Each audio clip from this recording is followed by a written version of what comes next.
est en solution aqueuse, le diode est de couleur orange. Alors la question est celle-ci, comment est-ce qu'on peut connaître la quantité de diode qu'il y a dans ce bécher? Alors on fait un petit retour sur les proportions stoichiométriques.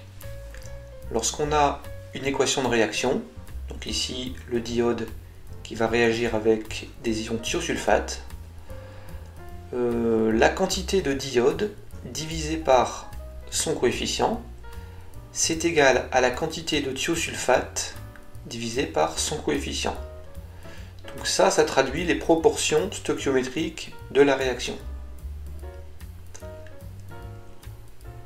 On va faire un titrage pour déterminer la quantité de diode. Alors un titrage, ça se présente comme ça. On va utiliser une solution titrante de concentration connue et puis une solution titrée de concentration inconnue puisqu'on cherche à déterminer la quantité de diode. Il faut que cette réaction soit totale, rapide et unique. Chaque fois qu'on va faire un titrage, il faut que la réaction ait ces trois caractéristiques-là. Donc on va verser le thiosulfate dans le diode. Et donc si on verse le thiosulfate dans le diode, et bien au bout d'un moment, il n'y aura plus de diode, tout se sera transformé en iodure, et donc la solution ne sera plus colorée. Quand elle va changer de coloration, donc ici elle devient incolore, ça veut dire qu'on aura atteint l'équivalence. Ça veut dire que les réactifs seront dans les proportions stoichiométriques. À partir de ce moment-là, quand les réactifs sont dans les proportions stoichiométriques, on peut utiliser notre relation pour déterminer la quantité de diode. Alors si on regarde un petit peu ce qui se passe en détail, quand on a cette réaction-là, on démarre dans cet exemple avec seulement 4 molécules de diode dans la solution, et donc on a placé dans la burette du thiosulfate pour pouvoir faire la réaction. Donc on démarre avec 4 molécules, pour l'instant j'ai pas encore versé de thiosulfate. Si on verse du thiosulfate, les thiosulfates vont réagir avec une molécule de diode, donc 2 thiosulfates réagissent avec un diode, et puis donc ça va former 2 ions iodure et un ion S4O6 de moins. Ça veut dire que dans le bécher, je n'aurai plus que 3 diodes. Il n'y aura plus de thiosulfate puisque le thiosulfate aura réagi. Il va me rester 2 ions I- et un ion S4O6 de moins. Alors on va continuer à verser. On verse encore 2 thiosulfates qui réagissent avec le diode. Et donc on n'obtient plus que 2 diodes et toujours pas de thiosulfate parce qu'il a réagi.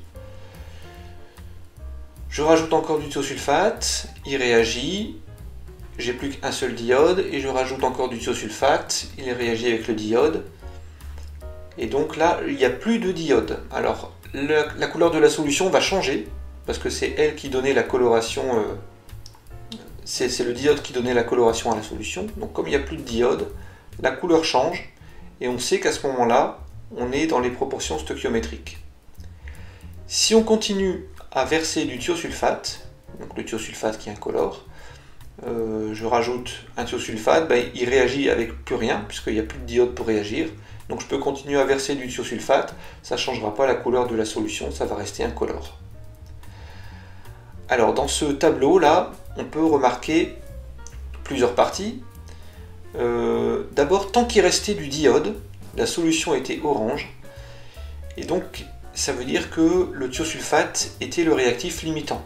Il n'y en avait pas suffisamment pour faire réagir tout le diode, donc la coloration de la solution était orange. Une deuxième partie dans ce tableau, c'est quand le I2 est limitant, c'est-à-dire j'ai versé trop de thiosulfate, tout le I2 a réagi, et bien donc la solution reste incolore. Et puis la troisième partie de ce tableau, c'est quand on a exactement la bonne quantité de thiosulfate pour faire réagir tout le diode. Donc il reste 0 diode, il reste 0 thiosulfate. À ce moment-là, on est exactement dans les proportions stoichiométriques, et on appelle ça donc l'équivalence de la réaction, l'équivalence du titrage. Alors ce qu'il faut retenir, c'est qu'à l'équivalence, cette équivalence elle est obtenue lorsque les réactifs sont dans les proportions stoichiométriques. Donc on avait vu cette relation-là, l'équivalence, la quantité de d'iode divisée par son coefficient 1 est égale à la quantité de thiosulfate divisée par son coefficient 2. Ce qu'on peut remarquer aussi, c'est que quand on atteint l'équivalence, il y a un changement de réactif limitant. Dans un premier temps, c'est le diode qui est majoritaire, et donc le thiosulfate est limitant. Et après l'équivalence, c'est le contraire, c'est le thiosulfate qui est majoritaire, et donc le diode est limitant.